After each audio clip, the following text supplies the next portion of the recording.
ভাবলাম ভিনদেশি পরীকে একটু ভয় দেখিয়ে ভরকে দেওয়া যাক। আমি দরজার ছিটকিনিটা লাগিয়ে দিলাম। এক দৃষ্টিতে তাকিয়ে আছি পরীর দিকে। আমার এমন চাহনি দেখে পরী থমকে গেল। কাজল কালো চোখ দুটি বড় বড় করে তাকিয়ে আছে আমার দিকে। আমি এক পা দুই পা এগোচ্ছি তার দিকে। সে থমকে গিয়ে পিছনে যেতে লাগলো। মুখে নেই ভাষা। ভালো করে লক্ষ্য করলাম চোখের কোণে জল। এই বুঝি চলে আসবে। এক পর্যায়ে ড্রেসিং টেবিলের মাঝে ঠেকে যায় সে। আমি আরো সন্নিকটে চলে গেলাম। পরী ভয়ে চোখ বন্ধ করে ফেলেছে। 1 মিনিট হয়ে গেল পরী সেই দৃষ্টিভঙ্গিতে চোখ বন্ধ করে দাঁড়িয়ে আছে। আমি সেখান থেকে শব্দহীন পায়ে এসে বিছানায় বসে তার ভয় পাওয়ার মুখটা দেখছি। মেয়েটা আসলেই অন্যরকম। ওর সবকিছুই পাগল করে দেওয়ার মতো। হুট করে পরী চোখ খুলে দেখে আমি তার সামনে নেই। পরে লক্ষ্য করলো আমি খাটের উপর বসে আছি।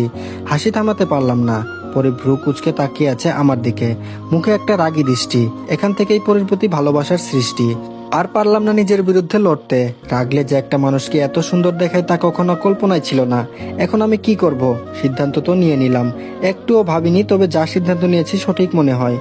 আমি 8-10টা ছেলের মতো না যে মনের কথা চেপে রেখে ডিপ্রেশনে থাকবো। এখন শুধু অপেক্ষা পরী কি বলে। অনেক আশা নিয়ে পরীকে বললাম এদার বেঠু। আমার দিকে কিছুক্ষণ তাকিয়ে থেকে আমার পাশে এসে বসলো। আমি পরীর দিকে ফিরে ওর চোখের দিকে তাকিয়ে বললাম, দেখো मैं सीधा आदमी हो, जो बात बताऊंगा सीधा सीधा बताऊंगा। जब भी मैं तुमको उस दिन देखा तभी तुमको अच्छा लगा। तुम परदेसी इसलिए मैं चुप रहा, लेकिन आज चुप रहेगा तो बाद में मेरा ज्यादा प्रॉब्लम होगा, इसलिए मैं बता दिया मैं तुमको शादी करूंगा। तुम मुझसे शादी करोगा तो बताओ, नहीं करेगा तो ये भी बताओ। पूरी आई लव यू। উত্তরটা জানার জন্য অধীর আগ্রহ নিয়ে বসে আছি। প্রথমে পরীর মুখের দিকে তাকাচ্ছি না। বুঝতে পারছি না পরী কি বলবে। তবে মনের মাঝে একটা অনুশোচনা শুরু হয়েছে। সেটা হলো পরীকে এখন কেন বললাম এই কথাটা। নিশ্চয়ই উচিত হয়নি। যাই হোক, আমি তো জোর দেইনি যে আমাকে ভালোবাসতেই হবে। আর না, আমি এসব প্রেম টেম বিশ্বাসী না। তাই ডিরেক্ট বিয়ের কথা বললাম। পরক্ষণে মনে হলো পরী কথা বলতে পারে না। তার ইঙ্গিতটা তার দিকে না তাকালে কিভাবে বুঝবো? পরীর দিকে তাকিয়ে ভয় পেয়ে গেলাম। রাগে দৃষ্টিতে তাকিয়ে আছে আমার দিকে। বুঝতে পারলাম পরী আমার কথাই রাগ করেছে। সে এই প্রস্তাবে রাজি না। আগ বাড়িয়ে আবার বললাম, পরী। পরী আর কিছু না বলে আমাকে ধাক্কা দিয়ে খাটে ফেলে দিয়ে রুম থেকে চলে গেল। তারপর বললাম, যা শালা, কি হলো এটা? এখন কি করব? পরী যে অগ্নিমূর্তি ধারণ করেছে এখন ওর সামনে যাওয়াই দায়। কেন যে বাবুগিরি দেখিয়ে বলতে গেলাম? আমি বা কি করব? যা বলার সরাসরি বলে দিয়েছি, অগোচরে কথা রেখে কি লাভ? যাই হোক, পরবর্তীতে কি হবে সেটা ভাবার বিষয়। ক্লান্ত শরীরটা বিছানায় ভালো করে এলিয়ে দিলাম। ঘুমানোর চেষ্টা করছি, কিন্তু ঘুম বাবু আর ধরা দিচ্ছে না। একবার এ পাশ তো আরেকবার অন্য পাশ। হঠাৎ মনে হলো প্লে স্টোরের কথা। সেদিন একটা অ্যাপস ডাউনলোড করতে গিয়ে নিচে স্লাইড শোতে আরেকটা অ্যাপস দেখেছিলাম। কি যেন নাম? ও হ্যাঁ, মেয়ে পটানোর 100 টিপস। মোবাইলটা হাতে নিয়ে প্লে স্টোরে গিয়ে সার্চ দিলাম। বাহ, অনেকগুলোই তো অ্যাপস আছে। প্রথমেরটাই ডাউনলোড দিলাম। একটা ভিলেন মার্কা হাসি দিয়ে বললাম, বালিকা পালাবি কই? তোর জন্য ডাউনলোড করছি মেয়ে পটানোর বই। প্রথম ধাপে কিছুটা টিপস দেওয়া আছে, সেগুলো থেকেই শুরু করি। ছেলেদের সুবিধার্থে নিচে এক্সপ্রেশন সহ বর্ণনা করা হলো। মেয়েরা পড়ো না প্লিজ। যে 9টি ব্যাপারে সচেতন হলে প্রত্যেকটা ছেলের ভাগ্যে জুটবে সুন্দরী প্রেমিকা, সেই সহজ 9টি ব্যাপার নিচে দেওয়া হলো। আমি তো এটাই খুঁজতেছিলাম। আমি অবাক হয়ে গেলাম। ওর অধীর আগ্রহে বিষয়গুলো পড়তে লাগলাম। 1 নম্বরে ছিল, চোখের দিকে তাকিয়ে কথা বলুন। আলাপের সময় তার দেহের দিকে তাকাবেন না।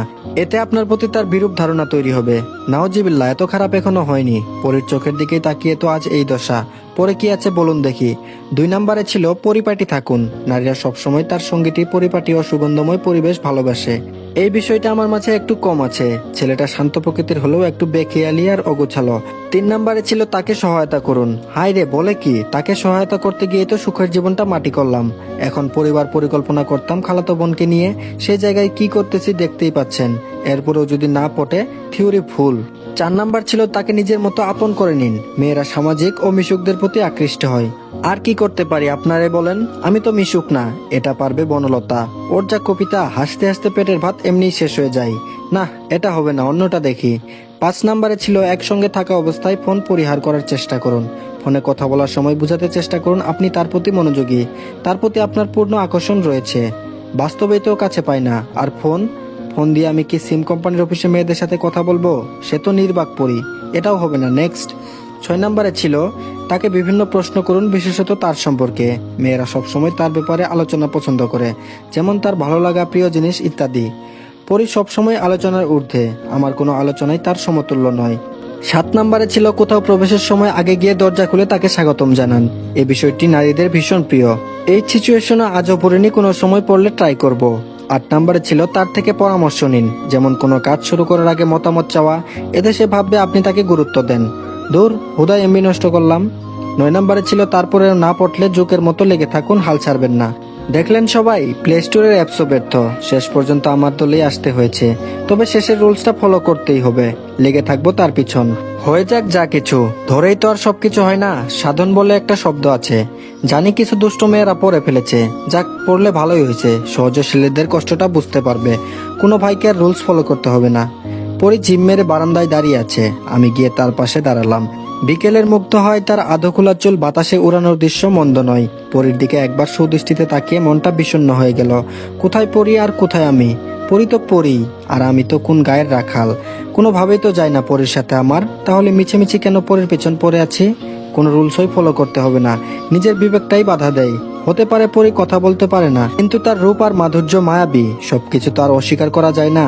আস্তে আস্তে পিছন হাঁটলাম সেখান থেকে, তবে পারলাম না অনুভূতিগুলোকে সঙ্গে নিয়ে পিছু হাঁটতে। থাকুক না কিছু অনুভূতিগুলো পরির কাছে, আমি না হয় অনুভূতি ছাড়া ভব ঘুরে হাঁটি।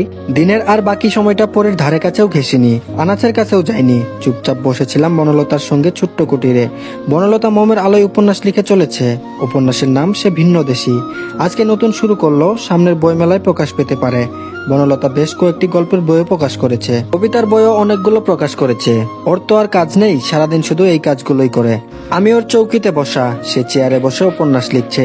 হতাশ মনে বনলতাকে বললাম, ওহে কবি, শুনো মোর আরজি, তোমার এই উপন্যাসে থাকবো কি আমি? বনলতা বিস্মিত হয়ে আমার দিকে তাকিয়ে আছে, হাসি মুখে বলল, লিখা করিলাম বন্ধ, করিব আজি আনন্দ, কি মজা হিমেল বলেছে ছন্দ।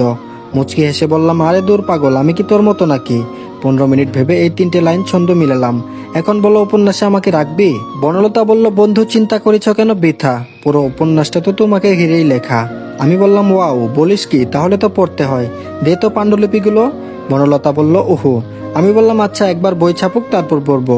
রাত 11টার সময় বাড়িতে আসলাম। বাহিরের লাইট বন্ধ, দরজায় টোকা দিলাম। একটু পর আম্মু দরজা খুলে দিল। ঘুম ঘুম চোখে আম্মু বলল, বৌমা রুমে খাবার নিয়ে গেছে, খেয়ে নিস। আমি বৌমা শব্দটা শুনে কেঁপে উঠলাম। বলে কি? তবে মনটা আবার ভার হয়ে গেল পিছনের কথাগুলো ভেবে। নিজের বিবেকের কাছে নিজেই বন্দি। রুমে এসে দেখি পরি চেয়ারে বসে আছে, চোখে ঘুম ঘুম ভাব। আমি পরীকে দেখেও না দেখার ভান ধরে নিচে বিছানায় শুয়ে পড়ার প্রস্তুতি নিচ্ছি। পেটে খিদে থাকা সত্ত্বেও কেন জানি পেট ফুলে আসছে পরীকে দেখে। ক্রোধ নাকি না পাওয়ার যন্ত্রণা সঠিক ধরতে পারছি না। মোটামুটি বিছানা করা শেষ। পরীর দিকে হালকা তাকালাম, সে আমার দিকে বিস্ময়কর ভাবে তাকিয়ে আছে। আমি তাকাতেই আমাকে হাতে ইশারায় বলল, ভাত খেতে। আমিও দেখেও না দেখার ভান করে কম্বল মুড়ি দিয়ে শুয়ে পড়লাম। পেট ফুলে আসছে, খাবো কি ছাই। মধ্যরাতে ঘুম ভাঙলো পেটের খিদায়। শোয়া অবস্থায় লক্ষ্য করলাম পরি চেয়ারে বসে আমার ছোট্ট টেবিলটার উপর মাথা রেখে